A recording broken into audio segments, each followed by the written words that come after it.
قرآن کریم کے اندر بھی اللہ تعالیٰ نے جو ہے وہ ادیان کو ذکر کیا ہے، سابعین کو ذکر کیا ہے، یہود کو ذکر کیا ہے، مجوسیوں کو ذکر کیا ہے، نصارہ کا ذکر کیا ہے، اللہ تعالیٰ نے سب کو ذکر کیا ہے۔ ان کے بعد اعمال کو ذکر کیا ہے، ان کی خرابیوں اور ان کی خامیوں کی نشاندہی کی ہے تاکہ وہ اپنی اصلاح کریں، اور اگر ان کے ادیان منسوخ ہو چکے ہیں، ختم ہو چکے ہیں، تو اللہ تعالیٰ نے جو ہے وہ دین اسلام کو قبول کرنے کی طرف دعوت دی ہے۔ وَمَن يَبْتَغِ غَيْرَ الْإِسْلَامِ دِينًا فَلَن يُقْبَلَ مِنْهُ، اور جو اسلام کے علاوہ کوئی دوسری راہ اختیار کرنے کی کوشش کرتا ہے، دوسرا دین تلاش کرنے کی کوشش کرتا ہے، یا تلاش کرتا ہے یا لیتا ہے، تو اللہ تعالیٰ اسے قبول نہیں کرے گا۔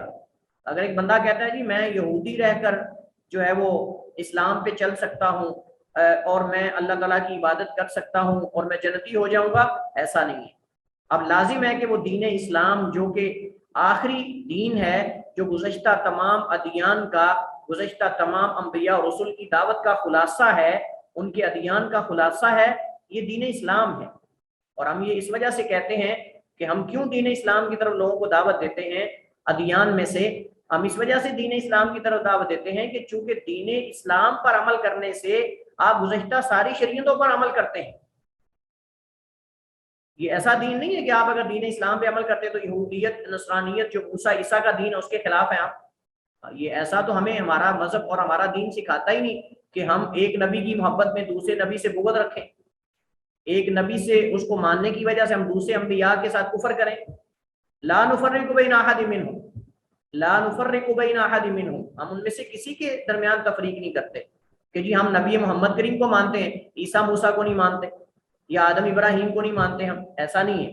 بلکہ ہمارا دین، ہم اس وجہ سے کہتے ہیں کہ جو دین اسلام پر عمل پیرا ہو جاتا ہے وہ صرف دین اسلام پر عمل پیرا نہیں ہو رہا، بلکہ وہ گزشتہ تمام ادیان پر اور تمام شریعتوں پر عمل کر رہا ہے، کیونکہ ہمارا دین قرآن اور سنت نبی کائنات علیہ الصلوۃ والسلام کی یہ گزشتہ تمام ادیان کا خلاصہ اور نچوڑ ہے، اور بہت سارے مسائل میں ہمارا دین اسلام ان کے ساتھ مشترک ہے۔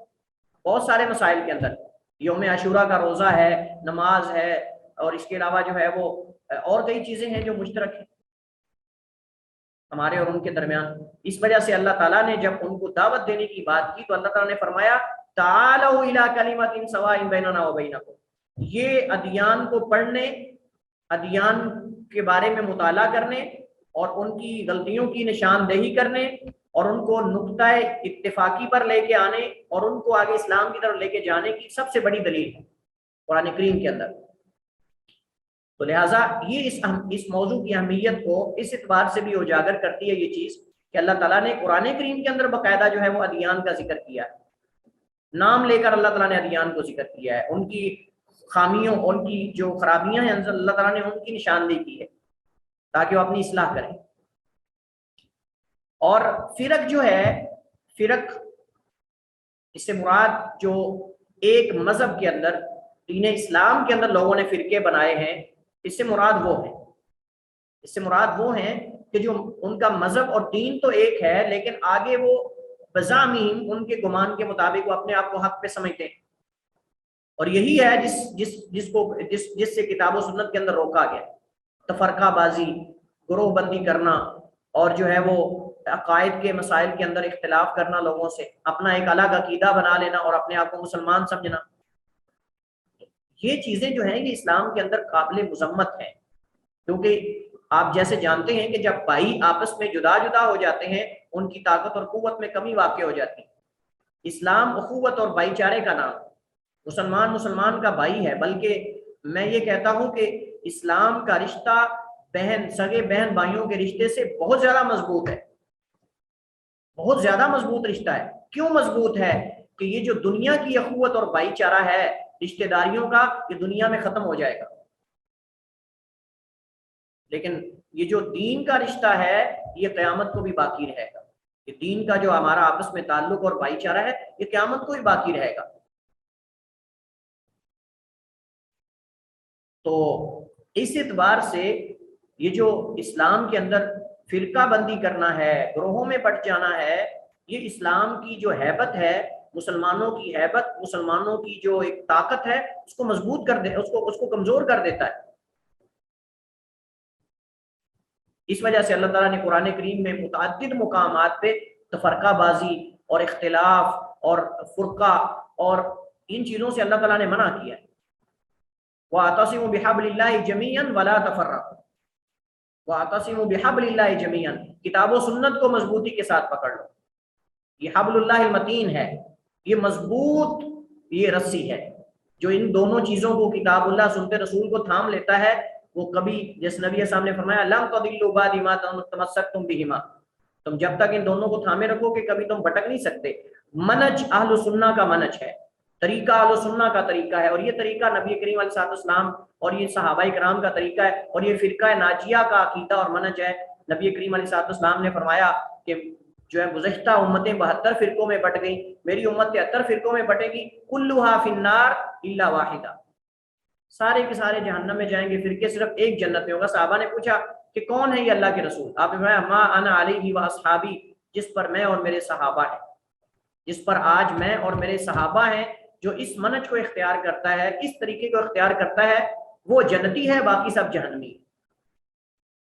اب ہم نے اس کے اندر جو آغاز میں ہم نے جو چیزیں پڑھنی ہیں, اس میں جیسے ہم نے عقیدے کے اندر پڑھا تھا, اس کے اندر ہم نے ادیان کی تعریف, دین کیا ہوتا ہے, فرقہ کیا ہوتا ہے, دین آگے ادیان کی کتنی قسمیں ہیں, اس کے بعد فرقے جو ہیں ہم نے اس کے اندر فرقے کی تعریف پڑھنی ہے, اس کے بعد اس کا مطالعہ کرنے کے فوائد کیا ہیں, ہم کیوں پڑھتے ہیں, اس کے اہداف کیا ہیں. یہ ساری کافی ساری چیزیں ہیں. چونکہ آج ہمارا پہلا دن ہے اور ویسے بھی اس حوالے سے بہت لیٹ بتایا گیا ہے کہ کس نے کیا پڑھانا ہے, کس کے پاس کیا ہے, تو اس وجہ سے آج ہم جو ہے وہ صرف بنیادی یہ کچھ چیزیں ہیں جن کو ہم پڑھیں گے انشاءاللہ. باقاعدہ کل ہم جو مبادیات تفصیلی ہیں انشاءاللہ ان کی طرف جائیں گے. تو آج ہمارے پاس جو ہمارے موضوع سے متعلق ہے, کیا خیال ہے آپ لوگوں کا, یہ چیزیں پڑھنی چاہیے یا نہیں پڑھنی چاہیے؟ پہلے تو آپ یہ بتائیے. سر اوور آل کورس کی بات ہو رہی ہے نا؟ کیا اوور آل کورس کی بات ہو رہی ہے؟ یہی میں سر کہہ رہا ہوں, یہی میں بات بالکل کر رہا ہوں پڑھنی چاہیے, بالکل پڑھنی کہ ہمیں چاہیے یہ سر. چیزیں فرق اور ادیان اور یہ چیزیں کیا ہمیں پڑھنی چاہیے نہیں پڑھنی چاہیے, تاکہ ہمیں ان کی جو ہے وہ کمزوریوں کا علم ہو, ہم کیوں اپنے اسلام کی طرف دعوت دیتے ہیں اور ان کے عقائد میں کیا کیا خرابیاں ہیں. اگر ان کے ادیان وہ سمجھتے ہیں کہ ہمارا دین حق ہے تو کیا اس کے اندر خرابیاں, ہم ان کو بتا سکیں. جی ضرور پڑھنی چاہیے.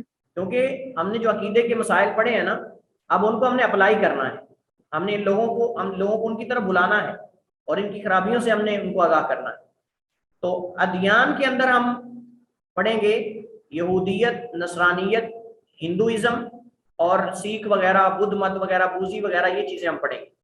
اور جو فرقے ہیں, فرقے کے اندر ہم خوارج, شیعہ, معتزلہ, جہمیہ, اشاعرہ, ماتریدیہ, قادیانیہ, اور اس کے بعد دیگر جو مطلب اس کے اندر فرقے آتے ہیں وہ سارے ہم, چونکہ قادیانیوں کو اس وجہ سے مذہب شمار نہیں کرتے, فرقہ شمار کرتے ہیں, چونکہ وہ اپنے آپ کو مسلمان کہتے ہیں.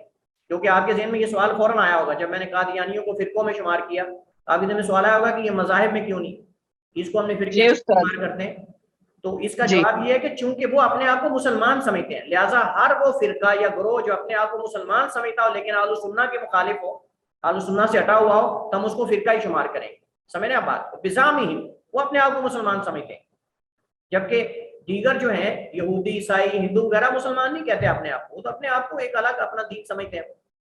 تو ہم اس اعتبار سے قادیانیت کو جو ہے وہ قادیانیوں کو ہم فرقوں میں پڑھیں گے. یہ الگ بات ہے کہ وہ ہمارے اسلام کے ساتھ ان کا کوئی تعلق نہیں, لیکن بزعمہم, ان کے گمان کے مطابق وہ اپنے آپ کو مسلمان سمجھتے ہیں. اس وجہ سے ہم ان کو فرقوں کے تحت جو ہے وہ ان چیزوں کو پڑھیں گے. تو سب سے پہلے ہمارے پاس جو ہے وہ جیسے میں نے بتایا کہ فرق اور ادیان کے مبادیات ہیں.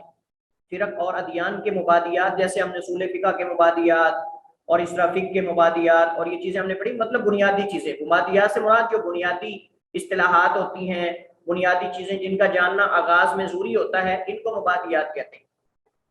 سب سے پہلے آپ جانتے ہیں تعریفات ہوتی ہیں, تعریفات کے بعد اس کی تقسیم اور اس کے آگے جو ہے وہ اس کے مقاصد اور اہداف اور فوائد وغیرہ یہ چیزیں ہوتی ہیں. تو ہم اسی اعتبار سے چلیں گے انشاءاللہ. ہمارے پاس سب سے پہلے ادیان کی تعریف ہے. آپ جانتے ہیں کہ ادیان دین ان کی جمع ہے, ادیان دین کی جمع ہے, اور لغوی اعتبار سے یہ دانا یا دین اسے ہے, دانا یا دین اسے مصدر ہے.